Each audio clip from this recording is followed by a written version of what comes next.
सबसे पहले आज मैं आप सबका शुक्रगुजार हूँ कि इतने शॉर्ट नोटिस पे आप लोग हमारी दावत पे यहाँ पे इकट्ठे हुए हैं। प्रेस कॉन्फ्रेंस शुरू करने से पहले मैं अपने कुछ साथियों का तारुफ आपसे करवाना चाहता हूँ। मेरे बिल्कुल साथ हमारे रिटायर्ड डिप्टी कमिश्नर जम्मू की एक एमिनेंट पर्सनैलिटी और एक पंजाबी के मारूफ राइटर खालिद हुसैन साहब बैठे हुए हैं। इनके बिल्कुल साथ एक रिनाउंड बिजनेसमैन शेख जावेद इकबाल साहब बैठे हुए हैं। Abdul Majeed Malik social worker all India bank president state. Abdul Majeed Malik Sahab हैं, सोशल वर्कर हैं और इनके साथ हमारे एक बुजुर्ग हैं अब्दुल गनी साहब और मेरे साथ हाजी नूर हुसैन साहब और उसके साथ सरपंच बठिंडी हमारे साथ इनका नाम हफीजुल्लाह साहब बैठे हुए हैं। बाकी सभी भाई मुझे जानते हैं। तो मैं सबसे पहले दरख्वास्त करूंगा हमारे एमिनेंट राइटर एक्टिविस्ट और retired deputy commissioner Khalid Hussain साहब कि ये आज के जो विषय है जो हमारा socio political development in Jammu and particularly with reference to जो करंट सिचुएशन अभी जम्मू।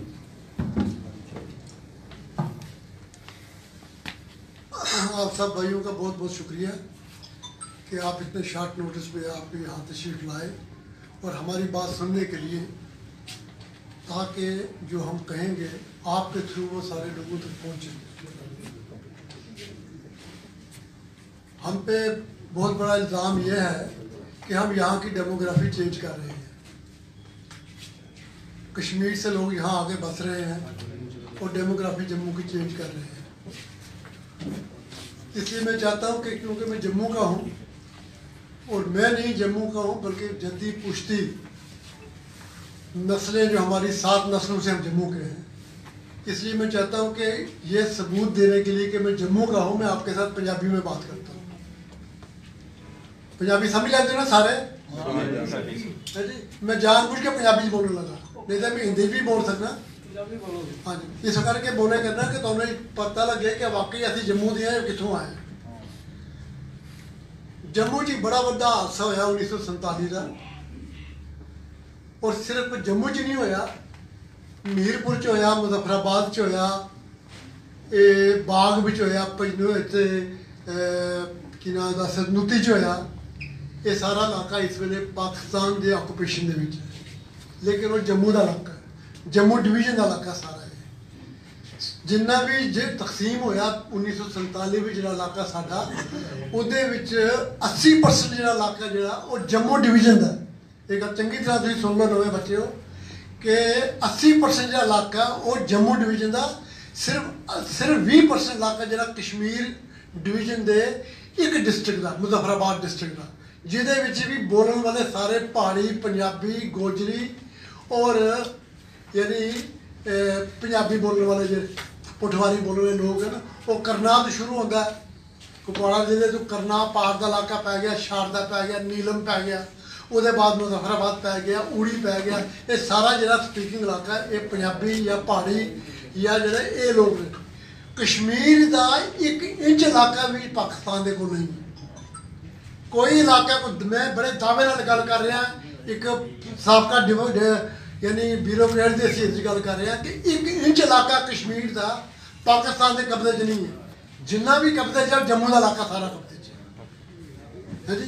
इस करके ये गल करनी कि भाई असी लोग बाहरों आए दे, असा लोगों ने इतने किया, कोई शक नहीं कि कुछ कश्मीरी इतने आए। मैं भी दावे नाल कहना कि 100 बंदियां को वध नहीं होना कश्मीरी की तादाद इस जम्मू के जिन्होंने इतने आन के कमरा, 2 कमरे, मकान या कनाल जगह लैके, जो पैसे वाले सन उन्हें कनाल लै ली, जो बेचारे गरीब सन। क्यों? जम्मू एक सिटी है, एक मैट्रोपॉलिटन सिटी है, जिधर यूनिवर्सिटी है, कॉलेज है, यूनिवर्सिटी है। इतने मतलब सर्दियों के भी दिन गुजारने वास्ते लोग आते हैं। जिस तरह किसी जमाने असी लोग जाते सन गर्मियां गुजारने वास्ते कश्मीर असी लोग बनाते थे मकान, या असी किराए पर रहते थे। इस तरह वो लोग इतने आके रहते। बाकी जम्मू के लोग जोड़े ना, जिन्हें थोड़े को बैठे थे ना, इन्हों चो कोई भी बाहर नहीं आया था। किसी ने डेमोग्राफी चेंज नहीं की थी। जिन्होंने डेमोग्राफी चेंज की थी कश्मीर तो आए थे लोग, और तुसा उन्होंने गले लाया था बड़े देर। साडे जम्मू दे विच कोई सियासतदान नहीं रहा, साडे जम्मू च कोई फैसला लैण वाला नहीं रहा। तुहानूं जरूरत पै गई है कश्मीरियां नूं अपने जनरल सैकटरी बनाने वास्ते, अपने अहदेदार बनाने वास्ते। तुहाडे फैसले लैण वाले वो लोग आ गए इत्थे जेह्ड़े किसी वेले उत्थे एडवाइजर सन, महाराजे दे वेले उत्थे एडवाइजर सन।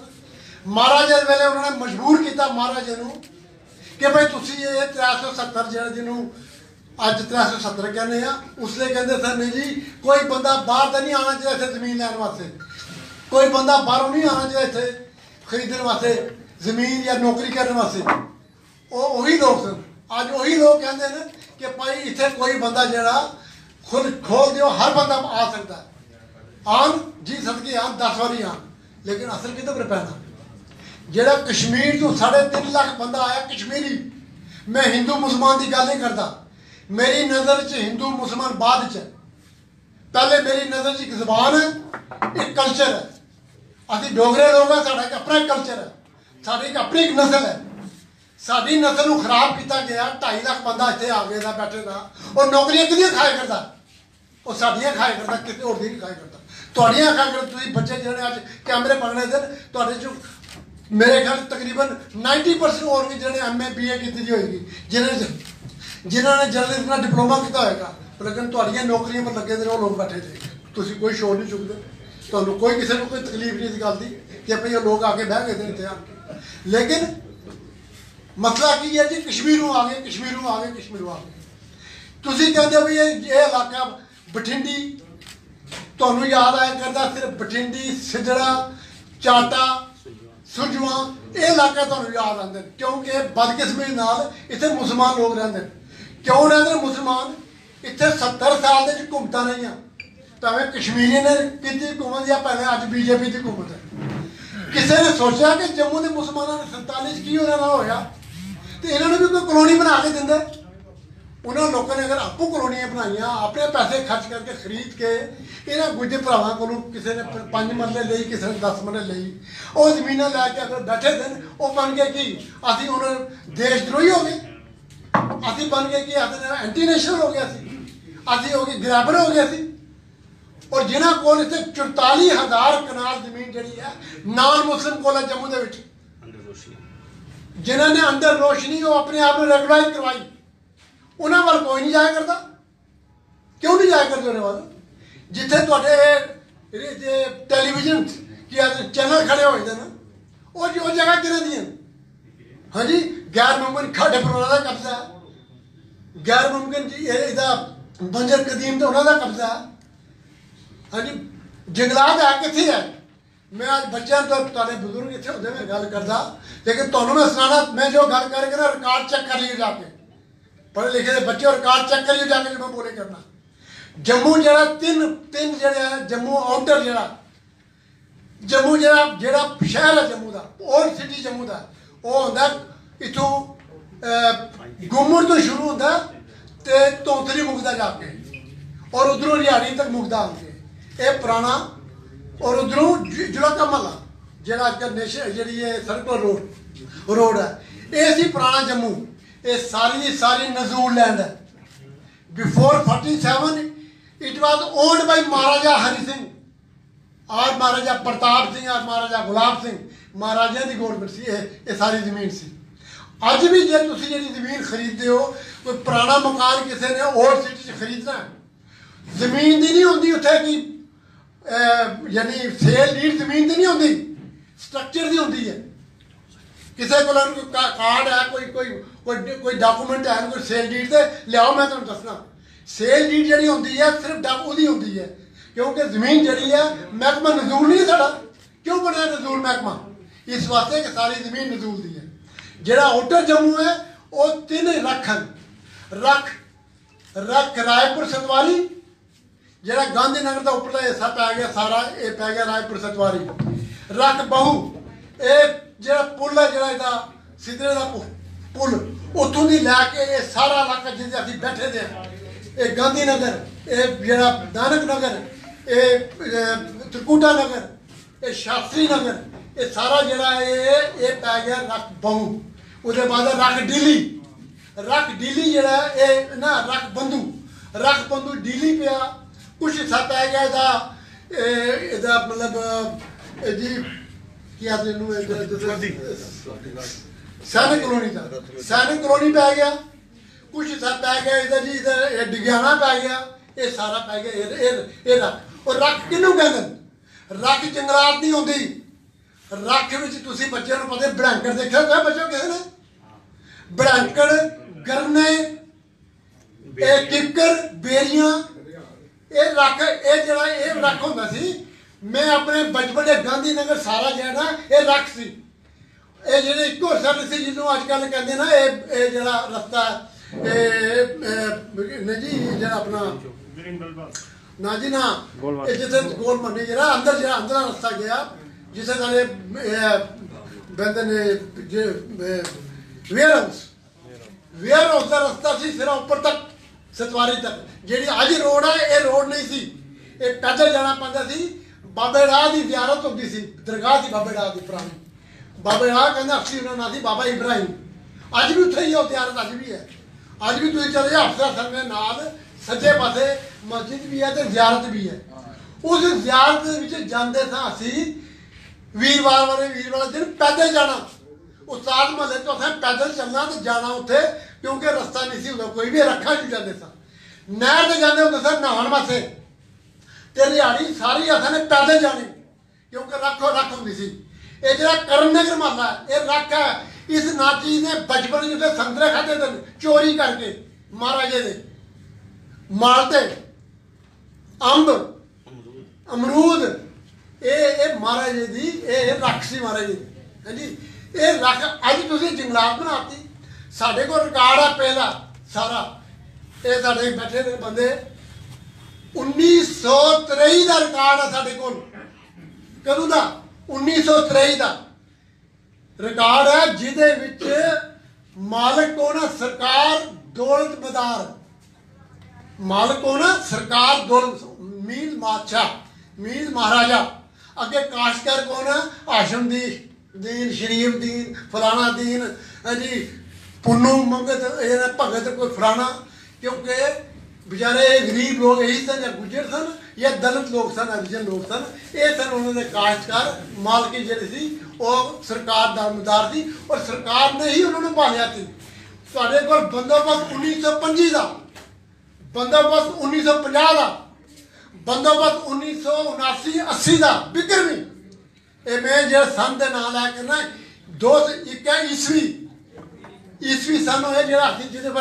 असी अजकल चलने हैं बिक्रमी जो 1947 तो पहले जो सन चलता सी वो बिक्रमी सी यानी जदों 1947 होया उसले बिक्रमी 2004 सी 1979-80 बिक्रमी दैट मीन्स 1923 ईस्वी है जी अदों की अगर चले कर जी कितने भी जंगलात अज करनी है अभी कोई कागज साढ़े को पेज हैं सारे असी कागज दस सकते हैं तुहानूं किते भी नहीं ये जंगलात जी हुई ये जदों शेख साहब की दूजी बारी हुकूमत आई इन्होंने बिग लैंड एक्ट में अमेंडमेंट की उहदे च कहा गया कि जंगलात बड़े कटो गए थे लिहाजा लोगों को कहा जाए कि भाई वो जिथे सरकारी जमीन है पे जी खाली उहदे उपर पौधे लगा और महकमा रूरल डेवलपमेंट को एक काम सौंपया गया कि ये पौधे जोड़े ना अपनी नर्सरी तैयार करन फिर ये फॉरेस्ट डिपार्टमेंट को दिते जान फॉरेस्ट डिपार्टमेंट जोड़ा वो ये उपर पौधे लगाए ताकि जंगलात का जंगल वधे और उन्होंने लोगों ने जितने महकमा रूरल डेवलपमेंट ने पौधे लगाए तो फॉरेस्ट डिपार्टमेंट ने उपर लगाने शुरू किए कि जंगलों में या जिथे जिथे खाली सी एक मिनट उहदे बाद की होंदा कि भाई रिकॉर्ड दे विच लिखा की है बाज पटवारी की लिखता मकबूजा जंगलात मकबूजा कहते हैं ऑक्यूपाइड बाय जंगलात इट इज नॉट ए जंगलात property it is occupied by जंगलात क्योंकि उन्होंने उत्थे की लाए पौधे लगाए अदरवाइज उस तो पुराना रिकॉर्ड है ये मैं तुहानूं सिर्फ इको चीज़ दसना अगर कोई तुहाडे जो पढ़े लिखे बंदा ये है तो उर्दू है ये जे 51 52 53 दी है गिरदौरी ये जमाबंदी जे ये दस्तखत है किदा भला ये सेटलमेंट अफसर का दस्तखत है इधर किदा दसो जंगलात होएगा किदा इत्थे है कि नहीं जंगलात?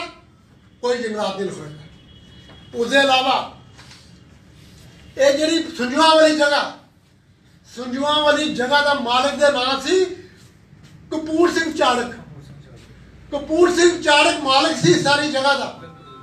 1951 जिले बिग लैंडेड अबालिशन एक्ट बनया, उस एक्ट के उस बेचारे को जमीन सारी खोती गई तो जमीन दी गई उहदे काश्तकारां नूं। उहदे काश्तकारां में जिन्ने सन उन्होंने वंडी गई जमीन। जिसले दफा 6 की बारी आई, ये गुजर लोग अनपढ़ लोग सन, इन्हां दी बेचारियां जनानियां दूध लैके जांदियां सन शहर बेचण वास्ते। इन्हां दे मर्द लकड़ी चुक के जाते सन कि वो रखा दे चुक करके तो वो बेचते सन जाके। इन्हां कोल तालीम नहीं सी कि ये भी दफा 6 के तहत अपने नाम से करवाते, वो अजे तक उस चले करता। ये मालकी जी है 1951 तक की मालकी कपूर सिंह चाड़क के नाम से है। दूजी जंगलात के बारे में एक गल होर करा, जंगलात एक्ट पढ़िया जाए।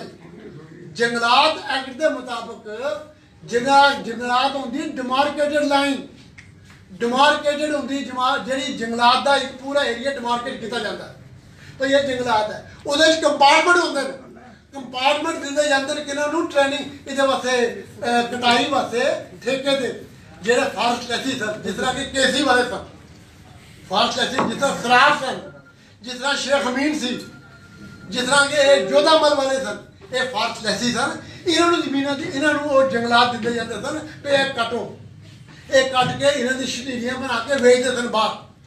वो कोई जम्मू दसन मैनू कोई रिकॉर्ड लिया के दो मैनू कि जिदे 1951 तो पहले या 1970 तो पहले कोई भी जंगलात जी इतने कोई डिमार्केटेड लैंड होए या इतने कोई भी किसी ने कोई किया कोई कंपार्टमेंट होए कोई तो असीं मनण नूं तैयार हैं। साडी मेरी आखिरी रिक्वेस्ट है कि लेफ्टिनेंट गवर्नर साहब अपने सारे रेवन्यू के जिन्हें रिकॉर्ड है लैके आओ, अपने बंदे ने बुलान, सानू भी बुलान, असीं भी अपना रिकॉर्ड लैके जाने साडे नाल एक मीटिंग करन, असीं दसीए दुध का दुध ते पानी का पानी की है। ये रोज रोज जो साथी बकवास सुनने जंगलात खा के जंगलात, असीं जंगलाती हैं और जंगलात तुसीं बाहरों आके बसे दे जे जद्दी पूछती सके उन्होंने तुसीं सानूं कहते असीं बाहर दे। इस करके असीं साडे नाल जुड़े दा मोहम्मद जुड़े दा या किसी नाल शरीफ जुड़े दा है जी, तां असीं बच गए इत्थे बाहरले हो गए, असीं एंटी मुस्लिम हो गए, ये एंटी इंडियन हो गया। असीं इन्हां गल्लां वाले पासे नहीं। मैं उन्होंने लोगों को जानना सी, तुहाडे प्यो दादियां नूं मैं जानना कि जिहड़े मस्जिद के कोल आते सन इस तरह मत्था टेकते सन, अपने बच्चों को मौलवी अंदरों निकलता सी कहते इन्हूं फूक मारो, इन्हूं दम करो। ये मैं अपने अपनी अखों देखा, अपने पुराने बुजुर्गों को पुछो कि खालिद हुसैन का बंदा उत्थे बैठा सी 76 साल का बंदा, वो कहता सी कि मेरे बचपन में तुसीं लोग इस तरह करते सो। दूजी चीज़ देखो हिंदू मुस्लिम का प्यार 47 दे विच कितना कतलेआम होया, कितना कुछ होया। किसी ने एक मस्जिद तोड़ी, किसी ने एक दरगाह तोड़ी। अज भी इस वेले जम्मू दे विच जिन्ना औकाफ का जी आमदन है उस आमदन का 70% जो सिर्फ हिंदुओं की वजह नाल है। हिंदू जाते हैं उत्थे जाके मत्था टेकते हैं, देगा चार दिन ते वो पैसे जो चार दिन उहदे नाल साडा औकाफ चलता। ये इत्थे जम्मू के हिंदुओं की की है, ये असल है। ये हुण बाहरों आके सानूं जिहड़े हिंदू मुस्लिम का की विच पाउणगे, ये तुहानूं वखरे वखरे करनगे। उस दिन याद करो इत्थे किन्ने इत्थे साडे रोटी बेटी असीं तुहाडे दुख सुख शामिल होने, तुसीं साडे दुख सुख शामिल होंदे हो है जी। ये बाहरों आके तुहानूं लगे वखरा वखरा करन, सानूं तुहाडे नाल वख वखरे करदे ने है जी। पहले इन्होंने उत्थे कंजर खाना पाया कश्मीर च, उन्होंने कित्थे पाया करदे ने लोग।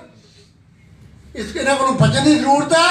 पुराना जिहड़ा साडा भाईचारा है उसको कायम रखने की जरूरत है। 47 विच मेरे हिसाब नाल इंसान मरिया, मारने वाला उन्होंने हिंदू सी या मुसलमान सी, लेकिन मरिया इंसान। और इको नस्ल का बंदा मरिया, वो भावें मुसलमान के नाम से मरिया या हिंदू के नाम से मरिया। औरतां अगवा हुई भावें मुसलमान के नाम से हुई या इंसान या हिंदू के नाम से हुई वो कहनियां जम्मू दी औरतां हुई। पंजाब के कतलो गारत हुई, उत्थे जिन्ना कुछ होया उत्थे पंजाबियों ने पंजाबियों नूं मारिया, किसके नाम पर? मुसलमान के नाम से, हिंदू के नाम से। मैं हथ बन के अर्ज करना रब का वास्ता जे ये हिंदू और मुसलमान का ये जी है ना तुसीं गिरारी चलाई दी, ये बंद करो। इंसान की गिरारी चलाओ, असीं इंसान है, असां बड़ा कुछ सह लेदा, अगे नहीं सहना चाहते ना। तो इतने किसी की बर्बादी हुई सारे की होगी, कले की नहीं होगी। 65 की लड़ाई जिन्हें देखी थी है ना, उन्होंने पता होगा कि जिस लड़ाई लगी थी इतने जो गोला पिया उन्हें नहीं देखा कि मुसलमान का घर है या हिंदू का घर है, सारे पर पिया कट्ठा पिया। इस वास्ते असें कट्ठे आ जाना, ये बाहर बंदे नहीं आन के। और मैं सियासी बंदे को कहना कि अपने बंदे पैदा करो, अपने बंदे लीडर बनाओ। ये बाहरले लीडर जो ठोपे दे ना अपने आप के उपर, उन्होंने को बचो। जो शोर हमारे जम्मू में पिछले एक हफ्ते से पड़ा हुआ है, आपने देखा होगा कि मीडिया में सिलेक्टिवली नेम्स को लीक किया जा रहा है। बड़े दुख से मैं कहूंगा कि कोई 2 दिन पहले महंत मंजीत सिंह साहब का नाम भी उन्होंने शामिल किया, ठीक है, जिससे कि हमारे सिख समुदाय के जो जज्बात हैं वो बड़े मजरूह हुए हैं।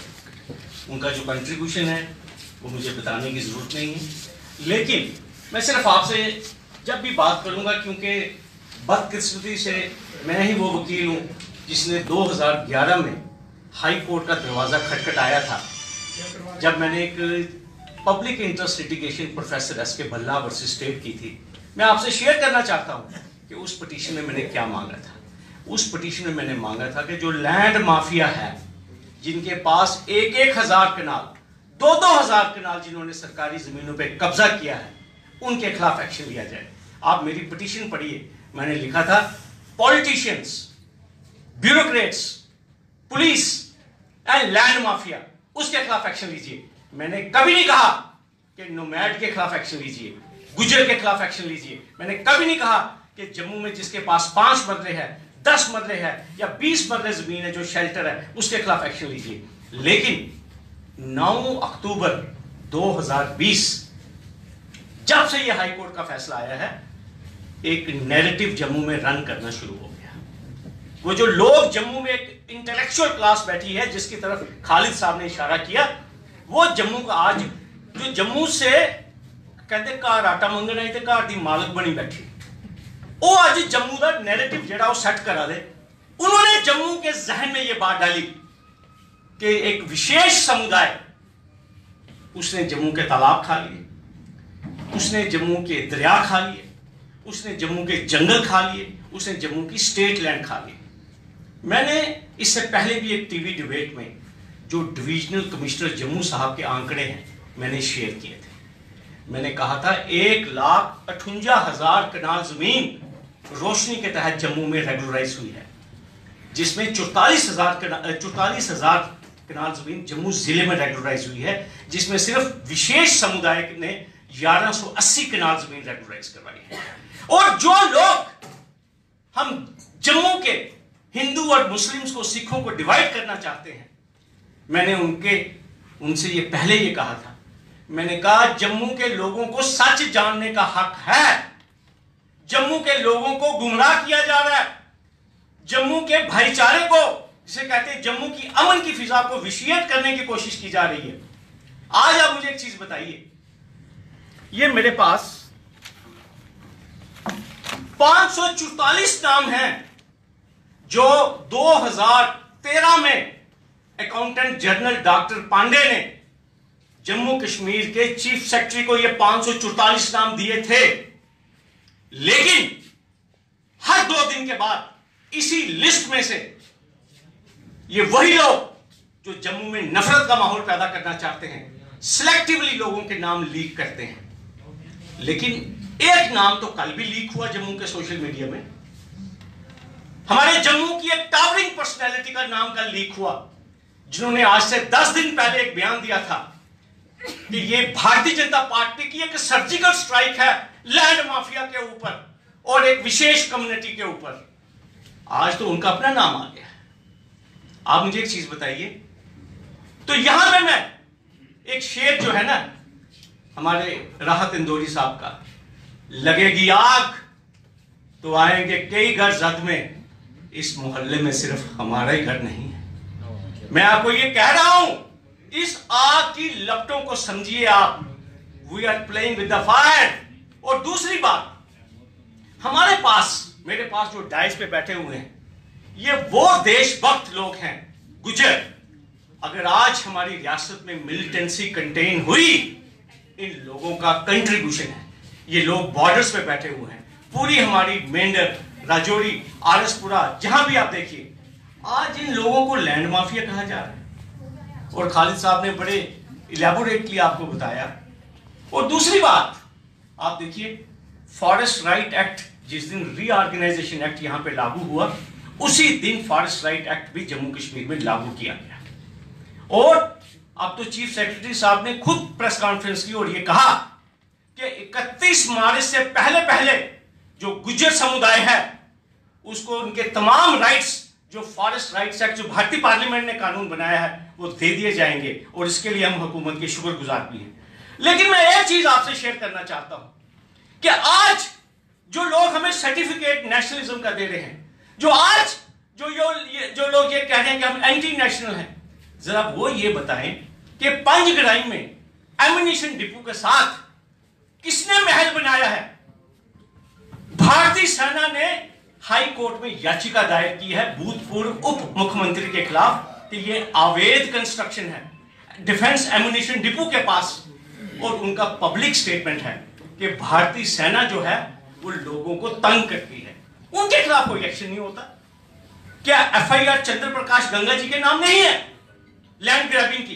क्या सत शर्मा जी के खिलाफ एफआईआर नहीं है लैंड ग्रैबिंग की? हर्षदेव जी ने अभी भारतीय जनता पार्टी के सीजन पॉलिटिशियंस के नाम लिए हैं, क्या उनके लिए कोई एक्शन नहीं है?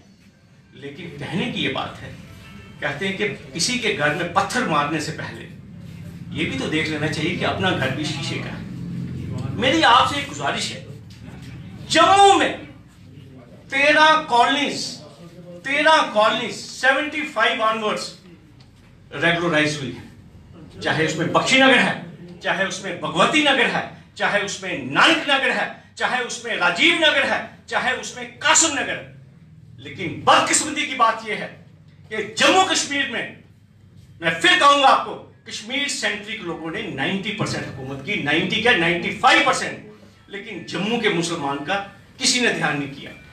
और ये वही लोग हैं जिन्होंने जम्मू में 13 कॉलोनीज रेगुलराइज की। हम वेलकम करते हैं, अच्छा किया, लोगों को हाउसिंग दी उन्होंने, लोगों की कॉलोनीज को रेगुलराइज किया। लेकिन क्या बठिंडी रेगुलराइज नहीं हो सकता था? क्या सुंजवा रेगुलराइज नहीं हो सकता था क्या? लेकिन क्योंकि उनको जम्मू के मुसलमानों की जरूरत नहीं थी। मैं आपसे साफ बात कहूंगा। और दूसरी बात कि हमें इस डिजाइन को समझने की कोशिश करनी है। ये जिस तरफ खालिद साहब ने इशारा किया, ये कौन लोग हैं इस वक्त? आज जम्मू के ऊपर डिबेट होती है तो जम्मू का स्पीकर ही नहीं होता खालिद साहब। आज जम्मू डिस्कस होता है तो जम्मू को डिस्कस कौन कर रहा है? जो लोग जम्मू, जिन्होंने आके जम्मू में पनाह ली। मैं साफ बात कहूंगा, वो लोग बड़ी, मैं ये कहूंगा, बड़ी डेंजरस गेम खेल रहे हैं। वो लोग हम लोगों को, जो डोगरा, जो यहां का सादा है, उसको गुमराह कर रहे हैं। आज आप देखिए हमारे जम्मू में हो क्या रहा है। हमारे जो बड़े बड़े जितने भी ऑफिसेज हैं उनको कौन मैन कर रहा है, ये समझने की जरूरत है। लेकिन प्रॉब्लम ये है कि जम्मू के लोगों के अंदर ये एक शक डाला जा रहा है, कि डर डाला जा रहा है, जम्मू की घेरा पाई लिया, जम्मू की घेरा पाई लिया। भाई कुन्ने घेरा पाया? इन्होंने घेरा डाला। इन्होंने कभी आपको नुकसान पहुंचाया क्या? ये सुबह 6 बजे आकर बेचारे दूध बेचते हैं जम्मू में। तो लिहाजा हमारा मकसद जो आज आपको तकलीफ देने का वो ये था कि जम्मू के माहौल को खराब करने की कोशिश की जा रही है। जम्मू के माहौल को, जम्मू का जो भाईचारा है, यहां पे कुछ लोगों को बर्दाश्त नहीं हो रहा, उनको अच्छा नहीं लग रहा कि एक ही प्लेटफार्म के ऊपर मुस्लिम, हिंदू, सिख, ईसाई यहां पे क्यों है। उन लोगों को जम्मू का अमन चैन बर्दाश्त नहीं हो रहा। और दूसरी बात, मेरे वो भाई जो बठिंडी के ऊपर सियासत करना चाहते हैं, जो सुंजवा के ऊपर सियासत करना चाहते हैं, या जो एक पर्टिकुलर रिहाइश गाह है बठिंडी में, वहां जाके प्रोटेस्ट करना चाहते हैं, मेरी उनसे एक ही गुजारिश है, उनको सियासत करने का पूरा हक है, उनको डिमॉन्स्ट्रेशन करने का भी पूरा हक है। लेकिन मैं उनसे यही गुजारिश करूंगा कि बठिंडी सुंजवा एक गुंजान आबाद रिहायशी इलाका है। वहां पे हिंदू भी रहते हैं, वहां पे मुस्लिम भी है, वहां पे सिख भी है। और मैं आपकी जानकारी के लिए बता दूं, 50 से ज्यादा मंदिर जो है बठिंडी और सुंजवा में है। और सुंजवा में कितने देवस्थान हैं आप सबको मालूम है। लेकिन उसके बावजूद भी एक पर्टिकुलर समुदाय पे अटैक करना। और दूसरी बात, क्या प्रोटेस्ट प्रेस क्लब के बाहर नहीं हो सकता? क्या प्रोटेस्ट डिव काम के दफ्तर के बाहर नहीं हो सकता? क्या प्रोटेस्ट शेरे भवन के बाहर नहीं हो सकता? मेरी यही आपसे गुजारिश है। हमारा जो कंसर्न है, जो हम एडमिनिस्ट्रेशन को बताना चाहते हैं कि अभी जो 2-3 वाकयात हो गए, वहां पे लोग गए, पुलिस ने इनको काबू किया, डिप्लॉयमेंट थी, लेकिन खुदा न खास्ता अगर कोई मिसहैप हो जाता तो हमारे जम्मू को फिर शर्मसार होना पड़ता। अभी खालिद साहब की मैं आपको एक बात बताऊंगा, ये खुद 1947 के रॉयट्स के विक्टिम हैं। इनके वालिद एक मशहूर टीचर थे उधमपुर के, और इनके वालिद साहब जो हैं 47 में शहीद हुए हैं। लेकिन शाबाश है कि मैंने कभी खालिद साहब के मुंह से कोई कम्युनल बात सुनी। हमेशा भाईचारे की बात करते हैं, इंटरनेशनल राइटर हैं, एक्स ब्यूरोक्रेट हैं, लेकिन आप देखिए इनको जम्मू के अमन का, भाईचारे का कितना दर्द है। तो लिहाजा मैं आपसे यही गुजारिश करूंगा कि ये जो लोग हमारे बीच में रिफ्ट डालने की कोशिश कर रहे हैं, हम उनको आइडेंटिफाई करें। और हमारी लेफ्टिनेंट गवर्नर साहब की एडमिनिस्ट्रेशन से ये गुजारिश है कि जम्मू में उन तमाम लोगों के ऊपर नजर रखें जो जम्मू के अमन में खलल डालना चाहते हैं, जो जम्मू के भाईचारे को तोड़ना चाहते हैं, जो जम्मू के ऊपर पर्टिकुलर कुछ लोकेलिटीज के ऊपर सियासत करना चाहते हैं। और आखिर में मेरी ये गुजारिश है लेफ्टिनेंट गवर्नर साहब से कि जल्दी से जल्दी, क्योंकि सर्दी है और ये जो डेमोलेशन के नाम पे, एविक्शन के नाम के ऊपर एक पर्टिकुलर समुदाय को जो तंग करना शुरू किया है, इसको बंद किया जाए। और पर्टिकुलरली जो फॉरेस्ट राइट एक्ट के तहत जो भी कमेटीज बनती हैं, वो तमाम नोमैड्स के जो है वो क्लेम सेटल करें और इनको रिहैबिलिटेट करें। आप मैं एक बात आपसे कहना चाहता हूँ।